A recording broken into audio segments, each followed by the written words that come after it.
In the aftermath of the Second World War, there was a shortage of Catholic missionaries working in Africa. Bishop Aston Chichester, then Bishop of Salisbury, extended an invitation to all missionary groups to come and work in Rhodesia, modern-day Zimbabwe.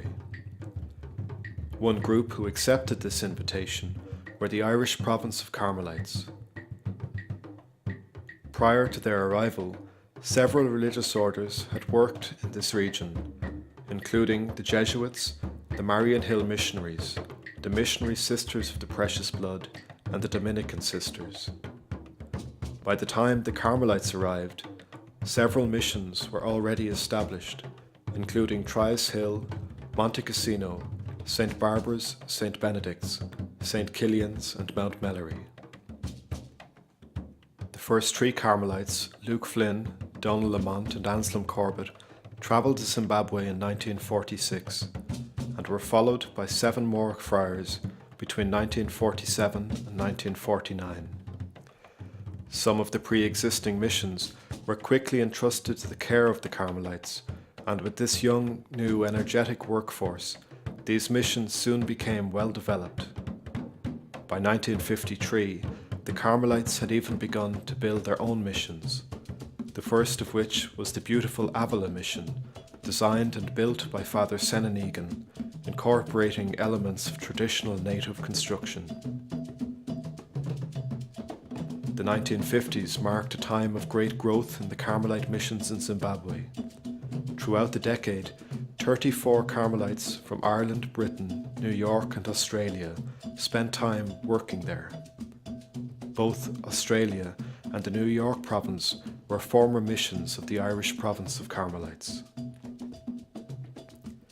The increased number of Carmelites led to growth in the number of missions and a great variety in the type of ministry they undertook, including parish and mission work, providing medical services and education. It is important to note that the founding of missions was often done in difficult and challenging conditions. Access to the indigenous population, among whom the missionaries wished to live and work, was often difficult to find. There were no real roads, but simple dirt tracks, and the favoured means of transport were the army-type 4-wheel drive vehicles and motorbikes. In the rainy seasons, roads could become impassable because of mud and the absence of bridges.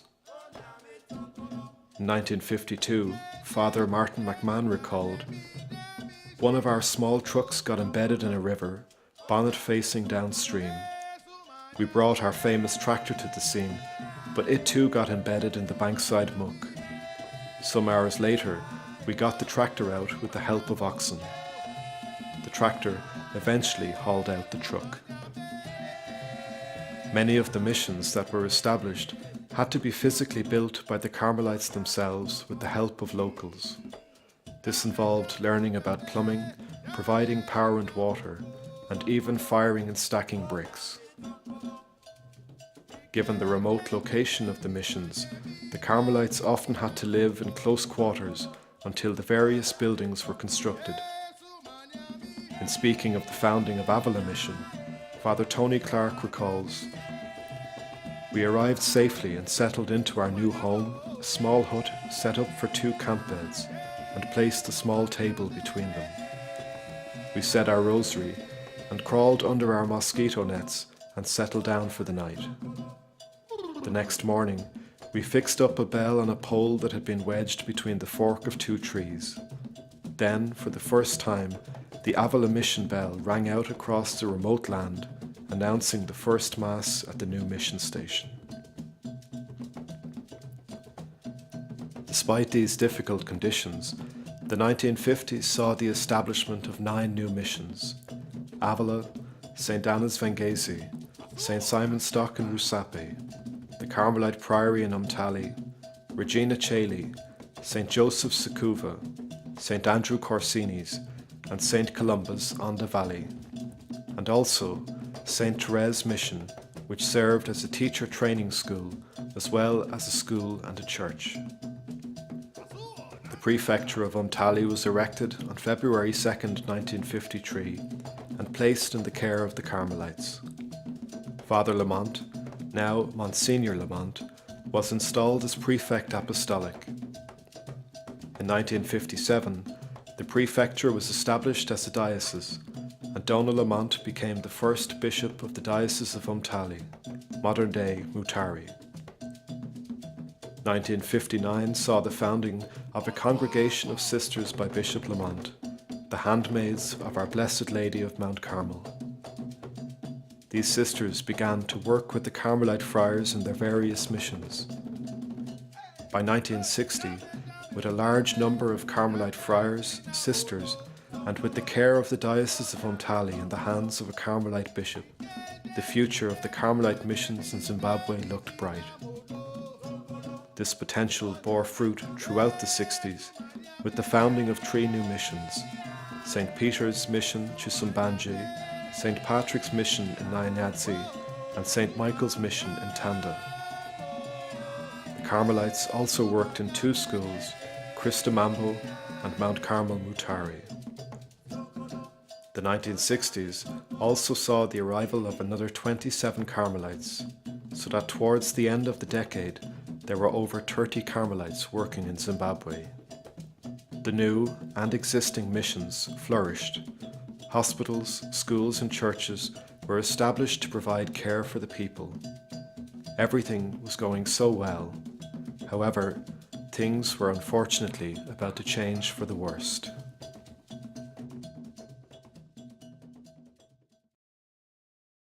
The 1970s were a time of great political unrest in Zimbabwe. The unilateral declaration of independence in 1965 by the Rhodesian government led to tensions and sanctions between Rhodesia and the international community. However, at the same time, conflict arose between the Rhodesian government, primarily representing the interests of the white population, only roughly 5%, and the indigenous black population.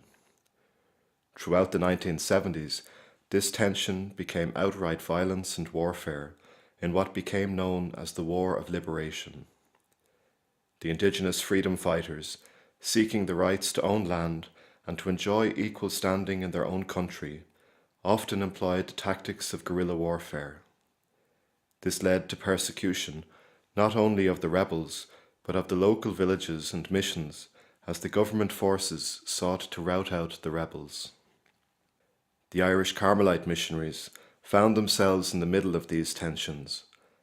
Having worked primarily among the indigenous people, they sought to continue to serve them as best they could.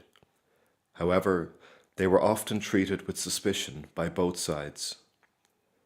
During the 1970s, Carmelites continued to minister, at times in great trouble and peril. 2 friars, Jerry Galvin and Tom McLaughlin, both received gunshot wounds. 2 others were arrested for failing to report the presence of freedom fighters on their missions. They were imprisoned and interrogated, and following their trial, both were deported. Another Carmelite, Father Robbie McCabe, who ministered as a medical doctor, found himself in difficulties for treating freedom fighters who had suffered gunshot wounds. He had to leave the country in haste.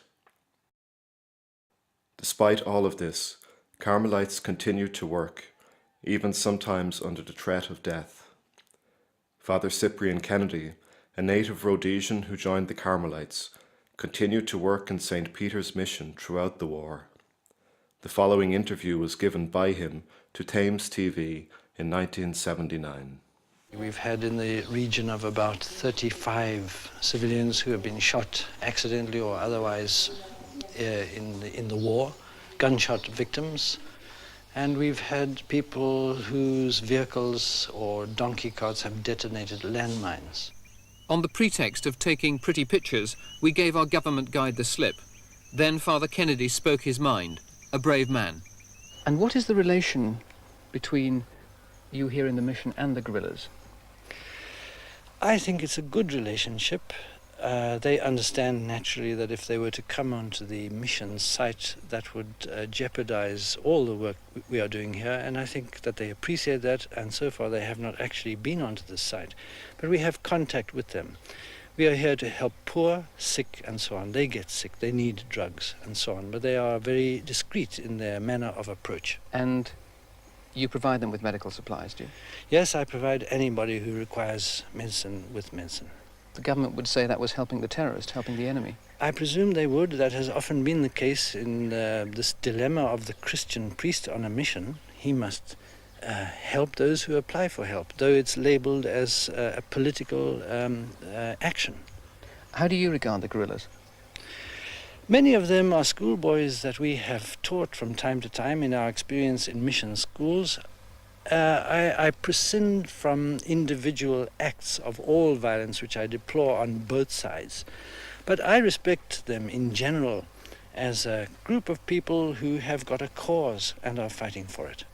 Do you want me to elaborate on the cause? I'm a Rhodesian, actually. I think that's quite important. People, particularly perhaps overseas, think that all white Rhodesians subscribe to a particular policy. That isn't quite true. There are, perhaps in the minority, those who have always objected to racial discrimination, who have always objected to the Land Tenure Act. I'm totally against those. So inasmuch as the guerrillas represent a force which alone has done something to get these things withdrawn, I respect their dedication. Do you think that Ian Smith would have made the accommodation he has with the Africans without the guerrilla war? No, I'm totally convinced he would not have done. What sort of support do the guerrillas have from the African population?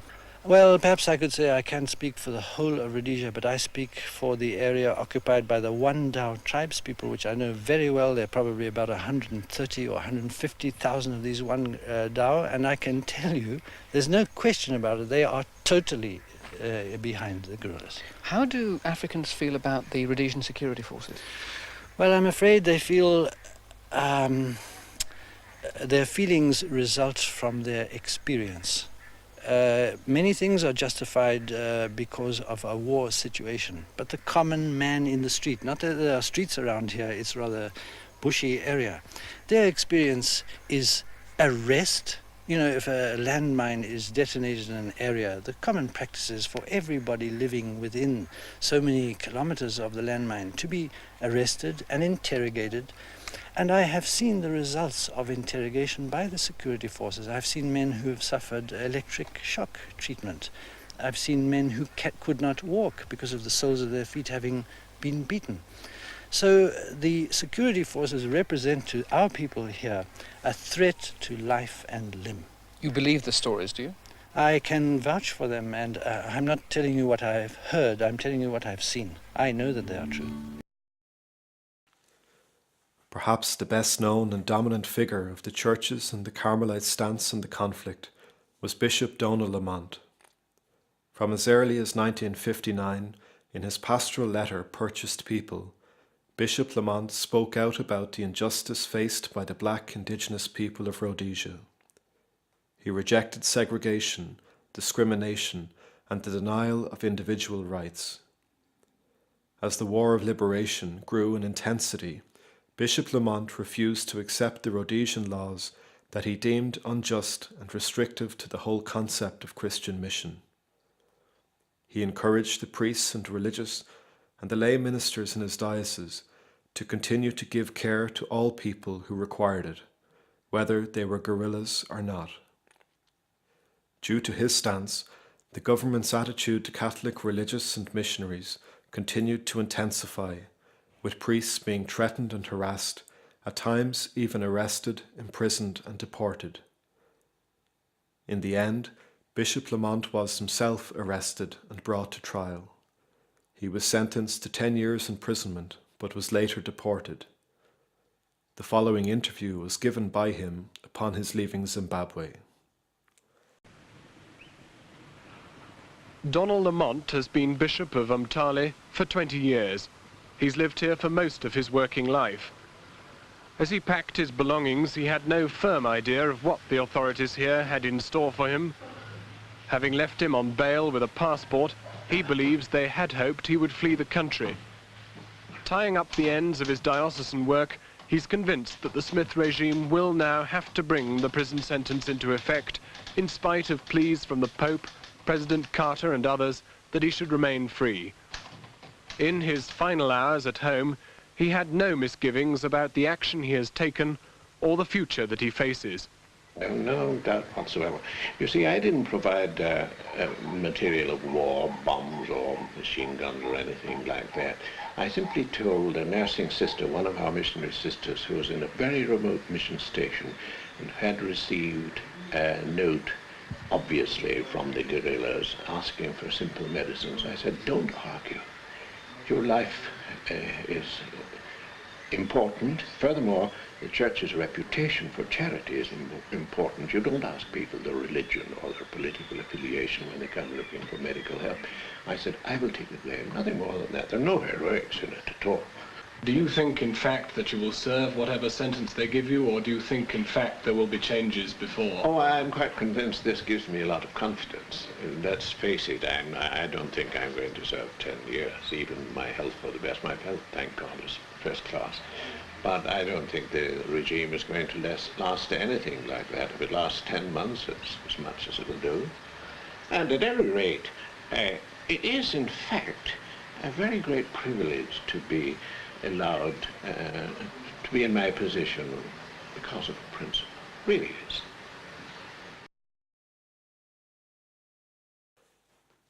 The War of Liberation drew to a close in 1979 with the signing of the Lancaster House Agreement, which gave Zimbabwe its own constitution and its first accepted black-led government. A new era was beginning for the people of Zimbabwe, a time of new hope and growth.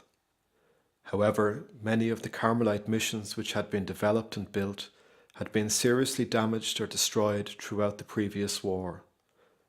Similarly, many of the Carmelites who had ministered in Zimbabwe had left the country, some voluntarily, some not. Carmel's future in Zimbabwe was uncertain at this time.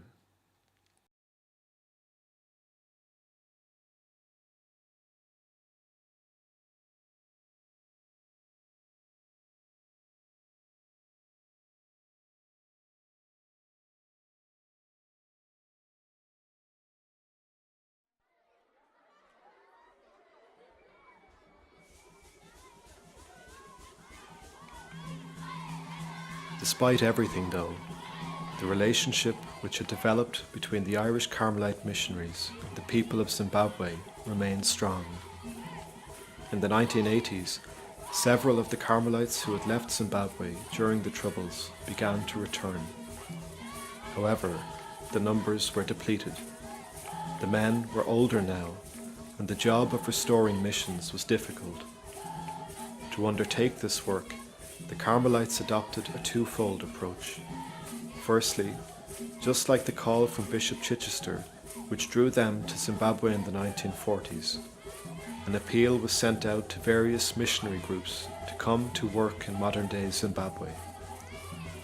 Among those to respond were two Irish groups, priests from the Killaloe diocese who arrived in 1983, and members of the St. Patrick's Mission Society, known as the Kiltegan Fathers, who arrived in 1989. Secondly, the Carmelites began to focus on a long-time ambition to train and to form a native clergy, both for the diocese and for the order. The Carmelites established their novitiate at Christamambo in 1985 and their house of formation, Mount Carmel, Harare, in 1987. The process was slow initially, but began to bear fruit over the next 10 years. The first two post-independent Zimbabwean Carmelites were ordained in 1994. Since then, the numbers of young men joining the Carmelite order and the various dioceses of Zimbabwe have continued to grow. With the focus now on developing the order and restoring the existing missions, the expansion of Carmelite missions decreased. Zimbabwean Carmelites were now being trained to take on roles as formators and pastoral leaders in the existing missions. The 1990s saw a great increase in the number of native-born Carmelites. 1996 marked the 50th anniversary of the Carmelite presence in Zimbabwe, and the occasion was celebrated at Trias Hill Mission. Since the 1990s, the Carmelite order has continued to grow in strength and numbers in Zimbabwe. The numbers of Irish missionaries have continued to decline. Today, there are currently only 5 Irish Carmelites working in Zimbabwe. However, there are now 23 professed native-born Carmelites, and Simplicio Manyika was the first native-born Zimbabwe Commissary Provincial, elected in 2006. He was succeeded in 2015 by Father Vitalis Benza. Today in Zimbabwe, with a young and energetic membership, Carmelite projects and missions have begun to grow again. 2 projects to note are the Prophet Elijah Priory Naizura, which was completed in 2014. It was designed as a house of formation, but now looks to be developing as a retreat centre as well. The second project is the building of a new church at St. Agnes's Mission. 2016 saw the episcopal ordination of Paul Horan, an Irish Carmelite who had ministered in Zimbabwe since 2001. Paul's ordination stands as a testament to his own work as a missionary, but also to the long and enduring relationship between the Irish Carmelites and the people of Zimbabwe. As numbers of clergy and religious in Ireland continue to decline, the Commissariat of Zimbabwe stands as a lasting testament to the work of the Irish province of Carmelites. The continued growth of this side of the province gives great encouragement, hope, and a sense of pride to all who are associated with the Irish Carmelites. Of course, none of this work would have been possible without the generous support of so many groups across the world. Many of the projects in Zimbabwe have been financed and backed by groups in Ireland, Britain, Europe, and America. 70 years ago, the Irish Carmelites arrived in Zimbabwe with a simple ambition: to work in the midst of the people and to bring the gospel message to bear in the lives of those most in need. Today, that mission remains the same. Carmelites, Irish and Zimbabwean, still strive to work in the service of the people. 70 years on, we give thanks for the many blessings the Order has received in this work and look to the future with hope. Long may the gospel mission continue.